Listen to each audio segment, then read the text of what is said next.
We had a stack of documents on the desk today that feels heavy. That's a good word for it. And I don't just mean the physical weight, though we are talking about nearly 1,000 pages. We're looking at a document described as a blueprint for a quiet revolution. It is. It's a fascinating and frankly a really stark piece of work. We're analyzing the Project 2025 survival guide today. Right. And you're right to focus on that quiet revolution idea. The source material opens with this premise that, nations don't usually change with a bang. Not a sudden war or a coup. Exactly. It's a slow, deliberate recalibration. You tweak the laws, you shift the values, you restaff the institutions, and then one day you wake up and the whole country is running on a different operating system. That's a powerful image. So let's ground this for everyone. Project 2025 sounds a bit like a movie title, but what exactly are we diving into here? We are looking at a comprehensive transition plan. The survival guide we're using as our map today is analyzing a huge manual called The Mandate for Leadership. Published by the Heritage Foundation, a major conservative think tank. Right, but it's crucial to understand they are not working alone.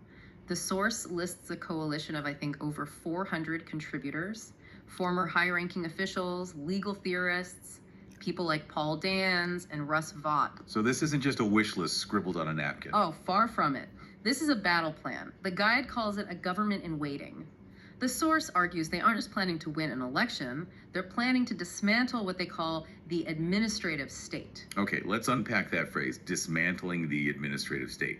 It's thrown around a lot, but what does it mean in practical terms? How do you actually rewire a government? Well, you start with the people. The core engine of this whole project is something called the Presidential Transition Project. And the source emphasizes this is designed to launch on day one. On day one, January 20, 2025. And the sharpest tool in their box is a specific policy called Schedule F. Schedule F. It sounds like a tax form, but I'm guessing it's a lot more than that. It's seismic. So right now, the federal government basically has two kinds of workers. You have your political appointees, the president's picks. Cabinet secretaries, agency heads, that sort of thing. Right. And then you have the civil service. Tens of thousands of career employees, scientists, policy experts, economists, they stay on no matter who's in the White House. They provide the continuity, the institutional memory. They're the people who actually know how to track a hurricane or manage nuclear waste, regardless of politics. Exactly. Schedule F is a proposed executive order that would reclassify a huge chunk of these nonpartisan workers as essentially political appointees. Which means they could be fired. At will. The president could fire them for any reason or no reason at all. The guide describes this as a shift from technocratic expertise to political obedience. So if a scientist's data contradicts a political agenda, under Schedule F, that scientist can be fired and replaced. You're swapping out the expert for the loyalist. And how do you find enough loyalists to fill all those jobs? They've already thought of that. They've built something called the Presidential Personnel Database. The source calls it a LinkedIn for loyalists. A pre-vetted list. Thousands of people ready to drop into these jobs on day one. This all seems to connect to a legal concept the guide mentions over and over. The unitary executive theory. Yes, that's the legal bedrock for the whole project. So unitary sounds like one. Does it just mean the president is in charge? I mean, isn't that how it already works? Yes and no. That's the nuance. The theory argues that Article 2 of the Constitution gives the president absolute total authority over the entire executive branch. But what about agencies we think of as independent? Like the Department of Justice or the FBI, there's supposed to be a firewall there, right? Well, the unitary executive theory says that independence is unconstitutional. It argues that firewalls shouldn't exist. So under this theory, the president could personally direct the FBI to investigate a political rival. Gone. The buffer is gone. The source explains that the president could control the DOJ, the FBI, the EPA. Everyone answers directly to the president's will. It consolidates all that power into a single point. It's moving from checks and balances to just a chain of command. That's a very good way to put it. Executive supremacy is the term the source uses. Okay, let's pivot to how this actually affects people's lives. The source has a whole section on rights at risk, and it seems to suggest a redefinition of what civil rights even means. This is a crucial point. Historically, we think of civil rights laws as protecting vulnerable groups from discrimination. Minorities, women, the LGBTQ plus community. Right. The guide argues that Project 2025 wants to flip that, to use civil rights law to protect religious liberty and traditional values instead. Give me a concrete example of that. Okay, the clearest one is in the LGBTQ plus sphere. The blueprint plans to rescind Title IX protections for gender identity, but it goes much further. It talks about banning gender-affirming care and labeling it child abuse. Wow. Child abuse is a legally loaded term.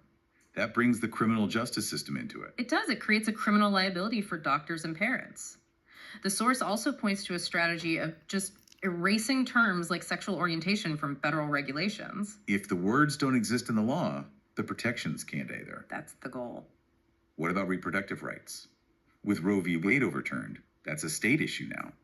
But the source says Project 2025 has a plan to bypass the states. This is one of the most technical but powerful parts of the guide. They point to the Comstock Act.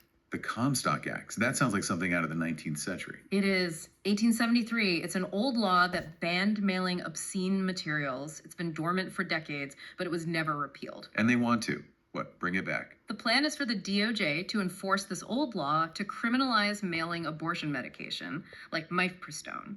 And since more than half of all abortions use medications sent through the mail, you've just created a de facto nationwide ban without ever passing a new law in Congress. A zombie law strategy. And then there's fetal personhood, the goal of granting legal rights to a fetus from conception. The source warns this could imperil things like IVF, where non-viable embryos are often discarded, if those embryos are legally persons. Then discarding them becomes a crime. It could. The common thread here seems to be a specific religious worldview being written into law. The source uses the term Christian nationalism. The source uses that term to analyze a section of the project. The project itself would frame it as implementing biblically based principles. Blurring the line between church and state. Yes. Creating broad conscience exemptions for businesses, for example. The source argues it's a move away from pluralism toward a singular government-endorsed cultural vision. Speaking of shaping culture, we have to talk about education. What does the blueprint say about the Department of Education? It's blunt. Abolish it. Close the doors. Close the doors. The goal isn't just to save money, it's about policy control. The source details a push for universal school vouchers. So using public tax money for private or religious schools. Right.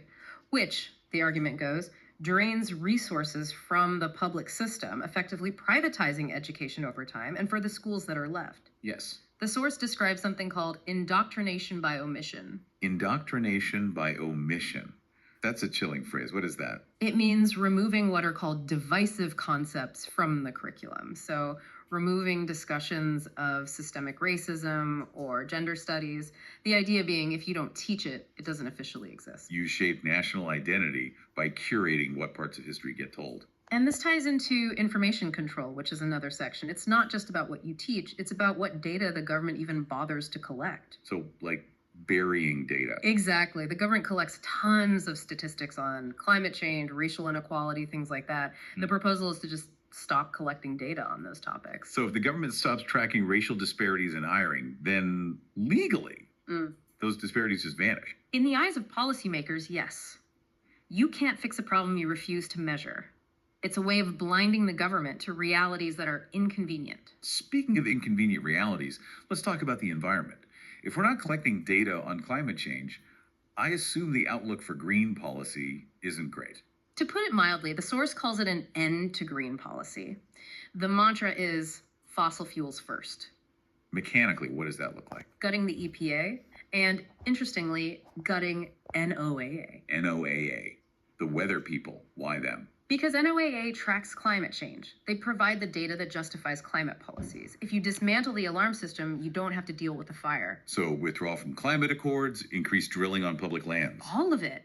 The source says the project views climate concern as simple alarmism. Which brings us to the economy. It feels like we're looking at trickle-down 2.0. That's the term the source uses. More tax cuts for corporations, massive deregulation. And on the other side, privatizing safety nets, altering Social Security and Medicaid through block grants and work requirements. And block grants usually means a lump sum to the states, and good luck. Correct. It shifts the burden from the federal government to the states and ultimately to you.